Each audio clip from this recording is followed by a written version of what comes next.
Salut, c'est Trado, je suis content de vous retrouver pour la mise à jour de l'analyse technique de moyen terme pour les CFD France 40, Allemagne 30, Wall Street, US 500 et US Tech 100, l'équivalent CFD du CAC 40, du DAX 30, du Dow Jones, du SP 500 et du Nasdaq. Je vous retrouve de l'autre côté. Je vous rappelle que tout ce qui suit est donné à titre purement informatif et pédagogique sans aucune incitation à acheter ou à vendre quoi que ce soit. Cela est simplement donné encore une fois à titre purement pédagogique. On commence par le France 40 en données hebdomadaires. Chaque bougie correspond à une semaine de cotation, ce qui permet de voir la tendance de moyen terme. On peut voir que la tendance de fond est toujours baissière puisque nous sommes en dessous de la moyenne mobile à 50 semaines qui descend. Par contre, la tendance de court terme donnée par la moyenne mobile à cette période est haussière puisque nous sommes au-dessus de cette moyenne à cette période qui monte. Et pour terminer, la tendance générale, elle est neutre puisque nous sommes au-dessus de la moyenne mobile à 20 périodes mais que celle-ci descend encore. Dans ces conditions, il y a une certaine fragilité du France 40. Car beaucoup de traders et d'investisseurs aiment suivre la tendance et dans une tendance qui n'est pas encore clairement haussière, les zones de résistance servent de point d'attaque. Et comme vous pouvez le voir, une fois de plus, la tentative de rentrer à l'intérieur de la zone de résistance des 5090-5345 a été vouée à l'échec. On voit que ce n'est pas la première fois, c'est quand même la deuxième semaine consécutive que l'on essaie de clôturer à l'intérieur de cette zone sans y parvenir.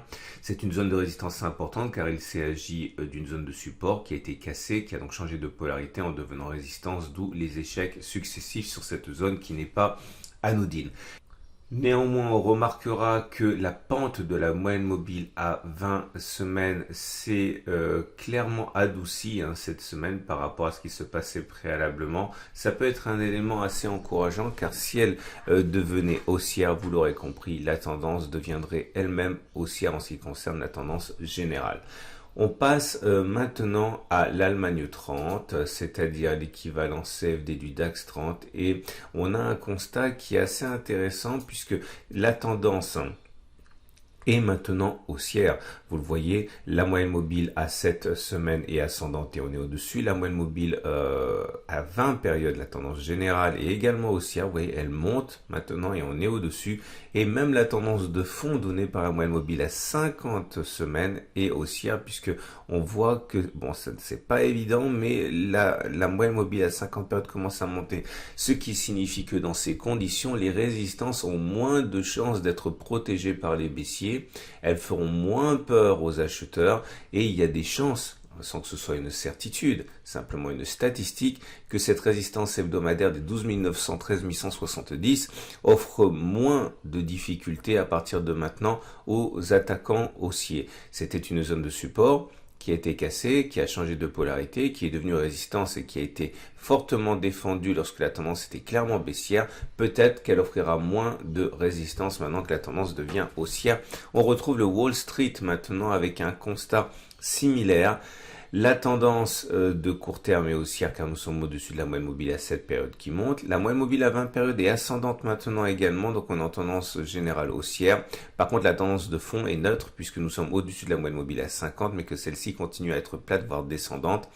La résistance des 27 340 28 000 qui a été défendue par les baissiers à l'origine de la baisse de la semaine du 8 juin, c'était un support qui a été cassé, qui est devenu résistance, qui a donc résisté.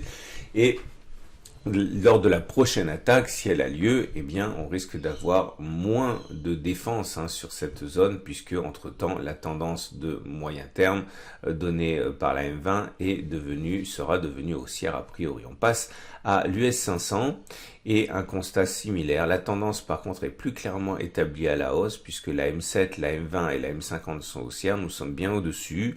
La résistance hebdomadaire 3180, 3230 risque d'être moins bien défendue par les baissiers pour les mêmes raisons qu'on a évoquées préalablement. Donc à suivre, si on arrive à passer au-dessus, ce sera un signal fort pour tous les autres indices puisque l'US 500 est un marché qui est directeur. Et on termine avec l'US Tech 100 L'équivalent CFD du Nasdaq, la tendance là est clairement haussière. Vous voyez, hein, la M7, la M20, la M50 sont ascendantes. Une consolidation semble apparaître sur cette semaine, mais rien de forcément très inquiétant. Si la baisse devait s'engager, le prochain support est donc là, hein, sur les 9630, 9570, car il s'agissait d'une résistance qui a été cassée, qui a donc changé de polarité et qui pourrait être mise à profit par les acheteurs pour rentrer si on va sur ces niveaux. Voilà ce qu'on pouvait dire. J'invite à regarder à la fin de cette vidéo les autres analyses techniques, notamment pour le trading de court terme, hein, pour les indices, pour l'euro-dollar, pour le bitcoin. C'est à la fin de cette vidéo.